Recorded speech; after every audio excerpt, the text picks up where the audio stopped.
শুৱালকুছি যিবোৰ পবিত্ৰ তীৰ্থস্থান, যিবোৰ দেৱালয়, পবিত্ৰ হয়গ্ৰীৱ মাধৱ, পবিত্ৰ কেদাৰ, আৰু আজি আহি অশোক অষ্টমীত আহি পালোহি, য'ত 7 জনাকে গোসাঁইক আনি ইয়াত স্থাপন কৰি প্ৰতিষ্ঠা কৰি ৰাইজক সেৱা লোৱা এটা সুযোগ দি আছে।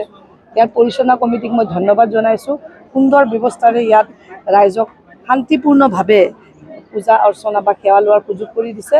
মই ভাবোঁ যে এই পবিত্ৰতা আমাৰ মনত আছে আৰু এই পবিত্ৰ ভাৱেৰে ভগৱানে এই নিৰ্বাচনটো আমাৰ সঠিকভাৱে সফলতাৰে পাৰ কৰি দিব। তিনিগৰাকী হেভিৱেট প্ৰাৰ্থী ইতিমধ্যে যুদ্ধত নামি পৰিছে, ৰজি আহমেদ, প্ৰকাশ দাস আৰু আপুনি, আৰু কাৰ লগত প্ৰতিদ্বন্দ্বিতা হ'ব? ইয়াতেতো হেভিৱেট ক'ত? যিসকলে নিৰ্বাচন খেলাই নাই তেওঁলোক হেভিৱেট হ'ব নোৱাৰে। মইতো কেইবাটাও নিৰ্বাচন খেলি আহিছোঁ, আৰু যিসকলে নিৰ্বাচন খেলি চিকিউৰিটি ফৰফিট হৈছে, বুজি পালে না?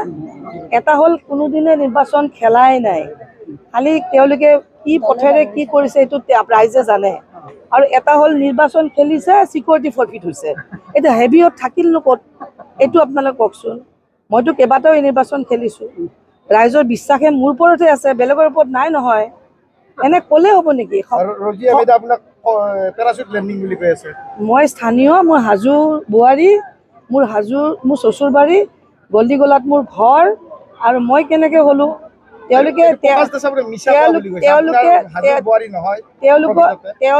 তেওঁলোকৰ মনোভাৱটো প্ৰকাশ কৰিছে। তেওঁলোকে উন্নয়নৰ কথা কওক, এই হাজো শুৱালকুছিত কি কৰিব সেইবিলাক কথা কওক। মই ক'ৰ পৰা আহিলোঁ, কি কৰিলোঁ, ক'ত জন্ম হ'লোঁ, ক'ত মই বিয়া হ'লোঁ, এইবিলাক খুচৰি থাকি লাভ নাই। ৰাইজে এইবিলাক বিচৰা নাই নহয়। ৰাইজে কি বিচাৰিছে? তেওঁলোকে প্ৰতিশ্ৰুতি দিয়ক। অহা 5 বছৰ বিধায়ক হৈ কি কৰিব, শুৱালকুছিৰ কাৰণে কি কৰিব, হাজোৰ কাৰণে কি কৰিব, এইবিলাক কওক। 10টা বছৰটো তেওঁলোকৰো চৰকাৰ আছিলে, কেন্দ্ৰত চৰকাৰ, ৰাজ্যৰ চৰকাৰ। তেওঁলোকে কিয় শিল্পটো মৰি গ'ল? আজি তাঁত শিল্পটো শুৱালকুছিত কিয় নাইকিয়া হৈ গ'ল? কিয় 2খন পূৰ্ণ তীৰ্থস্থান হয়গ্ৰীৱ মাধৱ, পুৱামক্কা আৰু শুৱালকুছিৰ এনেকুৱা ধৰণৰ পবিত্ৰ অশোক অষ্টমীৰ দৰে উৎসৱক কিয় উন্নয়নৰ দিশত আগবঢ়াই নিব নোৱাৰিলে? কিয় আমাৰ যিটো কাঁহ পিতলৰ শিল্প ধ্বংস হ'ব দিলে? তেওঁলোকৰে দেখোন চৰকাৰ, আমিতো চৰকাৰ দেখা নাই। এইবাৰহে দেখিম, এইবাৰে আমি কংগ্ৰেছ চৰকাৰ দেখিম নে নাই? এইবাৰ আমাৰ অসমত কংগ্ৰেছ চৰকাৰ হ'ব, গৌৰৱ গগৈ ডাঙৰীয়া অসমৰ মুখ্যমন্ত্ৰী হ'ব, আৰু এইবাৰ চাব আমি কেনেকে এই নতুন হাজো শুৱালকুছি সমষ্টিটো কেনেকে উন্নয়নৰ ধাৰা দি আমি আগুৱাই লৈ যাব পাৰোঁ, সেইবিলাক এইবাৰহে আপোনালোকে দেখা পাব।